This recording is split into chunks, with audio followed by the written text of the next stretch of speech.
Last episode में हमने देखा था कि यहाँ पर अभी खेल आते हुए क्या है कि वाह क्या बात है, इस बार तो मार्शल सेट ने चुन के डिसाइपल भेजा है। तब इस एल्डर को देखते यहाँ पे मौज सारे एल्डर इन्हें ग्रीट करते हैं, जिस पर मिस लू भी अभी ग्रीट करते फादर कहती है। तभी एल्डर अब नीचे आते हुए क्या है हो गया इतनी फॉर्मेलिटी निभाने की जरूरत नहीं है, मैं यहाँ आया क्योंकि पर्सनली मैं भी इस एग्जाम को होस्ट करूंगा। और फिर ये एल्डर अपने मन में क्या है कि वो तो यही वो लड़का है जिसके बारे में मेरी बेटी इतनी ज्यादा बातें कर रही थी।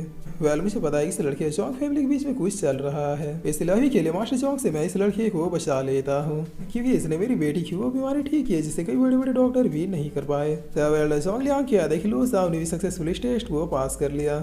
और फिर ये अब अपने मन में किया देखिए आखिर आज इस लड़के की किस्मत इतनी ज्यादा अच्छी कैसे है। पहले इस मामले में इसकी बेटी आई और अब बाप भी पहुंच गया, जिस पर ये एल्डर अगले टेस्ट के बारे में बताते हुए कहते हैं कि इस टेस्ट में तुम लोगों के विल पावर को चेक किया जाएगा, जो इस फॉर्मेशन में जितनी देर तक रह पाएगा उसे उतनी ज्यादा हायर पॉइंट मिलेंगे। तब इतना सुनते सारे डिसाइबल इस फॉर्मेशन में एंटर करना शुरू कर देते हैं, जिसे देखकर आसपास के डिसाइबल के इस फॉर्मेशन के अंदर बहुत ही ज्यादा प्रेशर फील होता है। इतना प्रेशर की मानो सीढ़ी के ऊपर किसी ने कोई पहाड़ रख दिया हो। इतना ही नहीं, इसके अंदर बहुत सारे खतरनाक इल्यूजन भी दिखाई पड़ते हैं। तब इधर इस फॉर्मेशन के अंदर प्रेशर को बरसाना स्टार्ट कर दिया जाता है, जिसकी वजह से डिसाइबल से बहुत ही अनकॉन्शियस फील होने लगता है, जैसे ही कोई इनकी बॉडी को क्रश कर रहा हो। तब लोग इस प्रेशर को फील करते हुए क्या कि अच्छा इसकी वजह से मेरी फिजिकल बॉडी और भी ज्यादा स्ट्रांग हो जाएगी।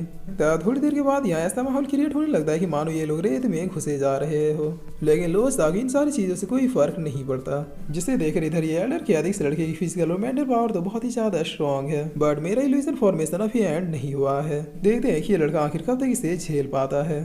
तब इस लोग क्या मुझे लोसा पर पूरा भरोसा है, वो एंड तक इसे संभाल लेगा, जिस पर इधर इस फॉर्मेशन की पावर और भी ज्यादा बढ़ा दी जाती है, जिसकी वजह से यहाँ की ग्रेविटी डिसाइबल से 100 गुना ज्यादा बढ़ा हुआ फील होता है। लेकिन इसके बावजूद मजा ले लो अपनी जगह से 1 इंच भी हिल जाए। तभी एल्डर भी क्या सिर्फ इस रिलम के सेकंड लेवल होने के बावजूद भी ये लड़का इस प्रेशर को इतने आराम से झेल रहा है, मतलब बहुत ही कम टाइम में ये लड़का आगे जाकर बहुत कुछ अचीव कर लेगा। मगर मेरी स्टूपिड बेटी को कौन समझाए कि इतनी एनर्जी काफी नहीं है इस वर्ल्ड में सर्वाइव करने के लिए। लड़की अगर तुम्हें मेरी बेटी चाहिए तो फिर ये साबित करना होगा कि तुम बेस्ट ऑफ बेस्ट हो। जिस वजह से डिसाइबल बहुत ही ज्यादा इंजर्ड हो गए बाहर आते हुए क्या था कि हम लोग गिव अप कर रहे हैं। मालूस अभी भी इसी फॉर्मेशन के अंदर था। तब थोड़ी देर के बाद क्वालिफाइड हुए डिसाइबल्स को बताते हुए एल्डर जोंगलियांग कहते हैं कि लोसा को छोड़कर तुम सबको 6 से लेकर 8 के बीच पॉइंट मिला है, जबकि लोसा को टोटल 15 पॉइंट मिले हैं। वाला तुम लोग पास 2 घंटे जिन्हें जितना रेस्ट करना है कर लो। उसके बाद इस टेस्ट का फाइनल राउंड स्टार्ट होगा, जो कि मार्शल आर्ट कॉम्पिटिशन है। जो भी डिसाइबल अपने अपोनेंट को डिफीट करेगा उसे हारने वाले के सारे पॉइंट्स मिल जाएंगे। जिस पर अब 2 घंटे बीते फाइनल टेस्ट स्टार्ट हो जाता है, जहाँ पहला ही मैच लोसा और एक डिसाइबल के बीच में होता है। यहाँ ये डिसाइबल बहुत ही खुश होते हैं कि मुझे यकीन नहीं हो रहा कि पहले राउंड में मुझे तुम मिल गए। तुम्हारे जैसे इतने कम लेवल के बंदे को डिफीट करना मेरे लिए कौन सी बड़ी बात होगी। और ना क्या ये अपने हाथों को गर्म करना शुरू कर देता है। तब नीचे खड़े डिसाइबल क्या देखिए तो हाई स्कूल डिसाइबल मंगरू चैन है, जिसकी कल्टीवेशन लेवल किसी रिलम के 5वें लेवल में है। पता नहीं मंगरू लोसाओ का क्या करेगा, जिस पर अब इन दोनों के बीच में फाइट स्टार्ट हो जाती है। लोसा मंगरू को एक ही पंच में बेहोश कर देता है। तब ये देखकर डिसाइबल क्या देखे बाप रे इसने तो मंगरू का बाजा बजा दिया, ये लोसा इस टूर्नामेंट से बाहर करो, इस जरूर कोई शीट कोड यूज कर रहा है। जिस पर अब अनाउंसमेंट होती है इस मैच का विनर लुओसाओ है, और इसीलिए मंगरू टोटल 21 पॉइंट लुओसाओ को दिए जाते हैं। शाही एल्डर अपनी बेटी से क्या देखिए वाकई में तुम्हारी पसंद काफी अच्छी है, जिससे सुनकर मिस लू बहुत ही ज्यादा शर्मा आ जाती है। तब एल्डर क्या देखिए कि वो बहुत ही ज्यादा टैलेंटेड है, मगर मैं अभी उससे इम्प्रेस नहीं हुआ हूँ, क्योंकि अगर किसी को मेरी बेटी का हाथ चाहिए तो फिर उसे प्रूव करना होगा कि वो सिर्फ इस सिटी में ही नहीं बल्कि इस पूरे कॉन्टिनेंट का सबसे बेस्ट पर्सन है। जिस वलोसा मिस लू की ओर आते हुए अपने मन में कहता है कि मैंने कहा था ना कि आज से 3 महीनों के बाद मैं तुमसे दोबारा मिलूंगा। देखो हम लोग फिर से वापस मिल गए। तब मिस लू भी आंखों में सारी बातों को समझते हुए बहुत ही ज्यादा ब्लश करने लगती है।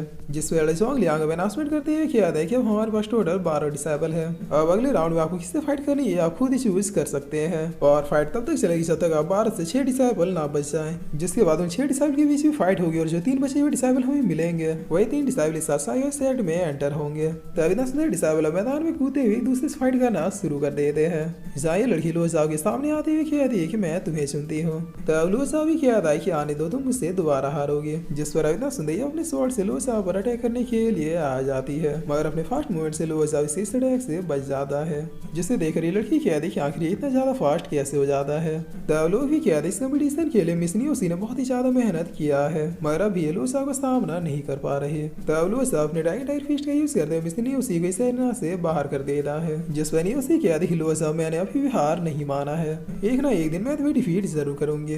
तब समय बीतेगा तो फाइनली टॉप 3 डिसाइबल मिल जाते हैं, जिस पर वेल्डा जोंगलियांग क्या देख फाइनली इस साल के 3 विनर हमें मिल चुके हैं, मगर क्या भी किसी को नंबर 1 की पोजीशन के लिए फाइट करनी है। तभी लड़का क्या देख नहीं मेरा एडमिशन हो गया, मेरे लिए इतना ही काफी है, इसलिए मैं इस मामले से बाहर होता हूँ। जिस पर ही दूसरा लड़का एरनाम चाहते हुए क्या था कि लोजा मैं नंबर 1 की पोजीशन के लिए तुम्हें चैलेंज करता हूँ, अगर मर्द तो फिर मेरे चैलेंज को एक्सेप्ट करो।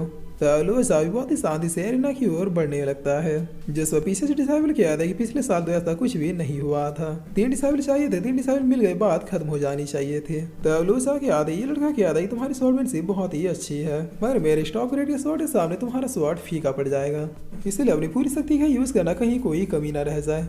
जिस पर लोजा क्या था एकदम औजार में नहीं बल्कि चलाने वाले में होनी चाहिए, इसलिए आज पहले अड़े करने का मौका मैं तुम्हें देता हूँ। तभी लड़का अपने और को अपेयर करते हुए क्या था कि इतना कॉन्फिडेंस, और इतना क्या दिया सीधे लोजा की ओर बढ़ जाता है, जिस पर लोजा अपने स्वॉर्ड को निकालते हुए क्या था कॉन्फिडेंस तो है, इसमें कोई शक नहीं। तभी ना क्या कभी अपने अटैक को करता हुआ इसके आर पार चला जाता है, किसी को भी पता नहीं चलता, जिस पर ये लड़का बहुत इंजर्ड होते हुए क्या था कि कैसे आखिर ये कैसे पॉसिबल है। तब लोग भी कहने लगते हैं कि ये क्या हुआ, लोजा ने इस पर अटैक किया, ये तो हमें दिखा भी नहीं, बताओ कि अटैक बेचारा वांग सिन जमीन में गिर गया, जिस पर इधर ये लड़का उठते हुए क्या रही नहीं मैं इतनी आसानी से नहीं हार सकता, और क्या कह रही है लोजा की और बहुत ही फास्टली उड़ते हुए क्या रहा है कि मैं तुम्हें जान से मार दूंगा, तुम्हारी हिम्मत कैसे हुई मुझे सबके सामने इंसल्ट करने की। तब लोजा भी अपने पॉइंट्स को क्रिएट करते हुए क्या रहा है कि लगता है ये पागल हो गया है, मैं इसे बस इंसल्ट करके छोड़ देता हूँ। जिस पर अभी तक क्या ये दोनों अपने अपने पॉइंट्स के साथ एक दूसरे की ओर आने लगते हैं, मगर तभी बीच में जोंगलियांग आते हुए कहते हैं कि रुक जाओ, और फिर अपने पाल से अटैक करते हुए इन दोनों को पीछे हटाने का प्रिटेंड करते हैं, मगर इनके चेहरे को देख पता लग जाता है कि आखिर ये क्या करने के लिए कूदे हैं। इनका ये अटैक अब लोजा के ऊपर बरसना शुरू हो जाता है, जिसे लोजा रोक नहीं पाता है और फिर बहुत ही ज्यादा इंजर्ड होते हुए पीछे की ओर जाने लगता है। तभी डेनी हाँ के लोजा को पकड़ते हुए पूछते हैं क्या तुम ठीक हो।